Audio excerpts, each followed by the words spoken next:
Hello mga ka-cooking! Welcome back! Ayan, gagawa tayo ngayon ng Italian cuisine.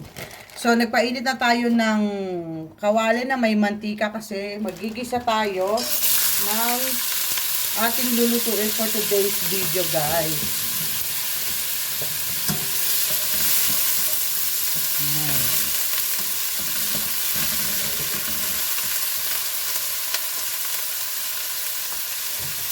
Tapos, ilalagay na natin yung cube ham para at least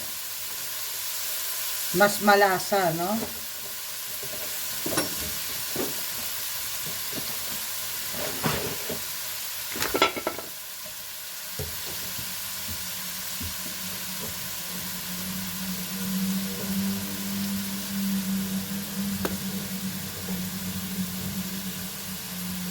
Ito yung gagawin natin, guys. May lentil siya, tapos ayan yung ham.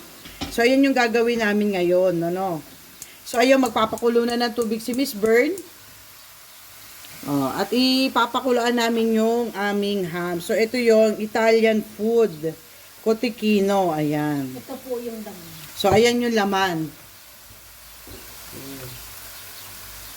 So, ayan siya. 'Di ba? Malaki siya. Ayan, kung gaano katangkad si Miss Bern, ganun din kanya. Yung kanyang ano. Kaya nga dalawa nga. Oh. Ayan, guys. So, ito yon. Tapos ngayon, ginigisa na natin yung lentil mamaya. Ayan, guys. Dahil sa luto na yung ating ham na inilagay, no? Ilalagay naman natin yung lentil. Ayan. Ito yung lentil, guys. Kumbaga sa atin, munggo. Oh. Ayan, guys, 'di ba? Haluin natin yung ating lentil. Oh. Saka natin siya mamaya titimplahan ng pampalasa. Asin, paminta, 'yan.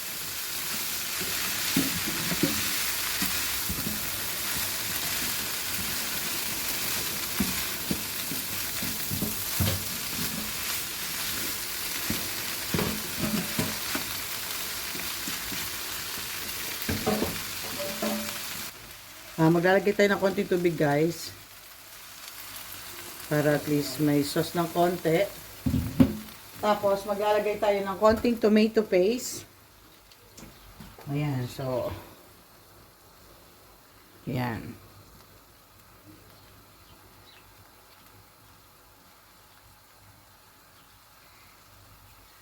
Ayan, guys. So, naglagay tayo ng konting tomato paste, no?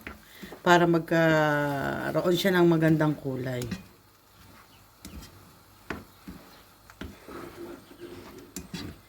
Dadamihan, dagdagan mo pa Mm-mm. tubig mo. Ano? Hindi, kailangan mo pa ko. Magdadagdag pa tayo ng tubig, guys.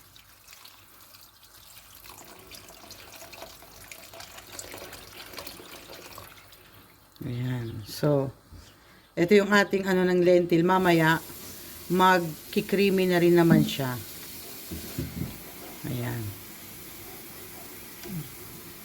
Tatakpan natin. Mag-aantay tayo ng 20 minutes.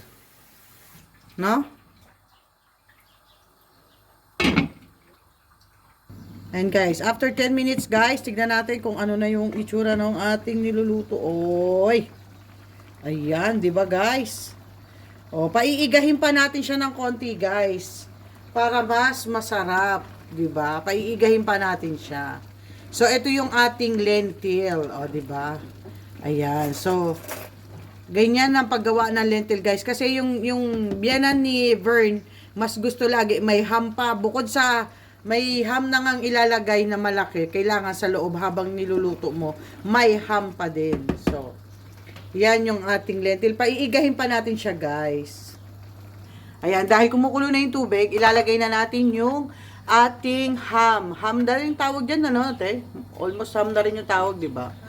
So, ayan. So, eto naman, 20 minutes siyang pakukuluin. 20 minutes. So, ganyan. Ayan. 20 minutes, guys. Okay. Ayan guys, luto na yung ating lentil. So, bali, ganito ang consistent niya. Talagang dry talaga siya, guys. So, tapos, yung ating ham, ayun pa.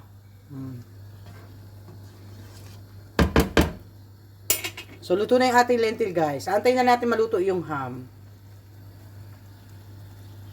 Ayan, kukunin na ni Hipag yung kanyang kakarnihan. Para tignan natin, papakita namin sa inyo guys kung ano yung itsura dahil mainis. So, si Hipag, aanuhin niya. Oh. Ayan. Ayan, nagunting niya. Ayan. Ayan siya guys, yung ham. Ayan guys. So, tatanggalin pa ba yung skin dyan? Yes, tatanggalin Ayan, natin. tatanggalin yung skin. So, ayan yung kapartner ng ating lentil na ginawa ko kanina.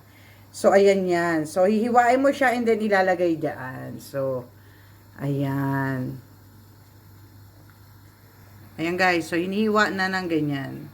So, medyo lalakihan mo yung hiwa para at least. Sulit naman yung kakainin. Ayan guys, ito naman yung isa. Yung pinakamalaki sa lahat. Para at least, ayan. Yung meron siyang liquid sa loob.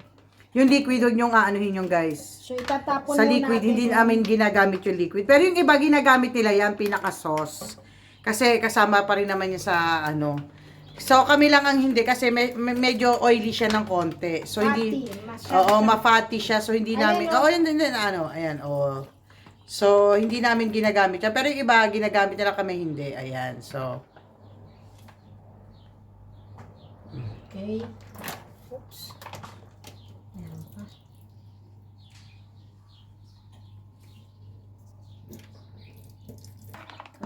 Ayan yung loob.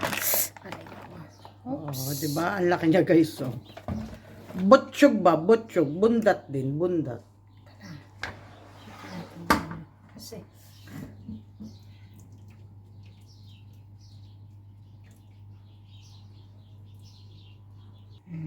Ayan, guys.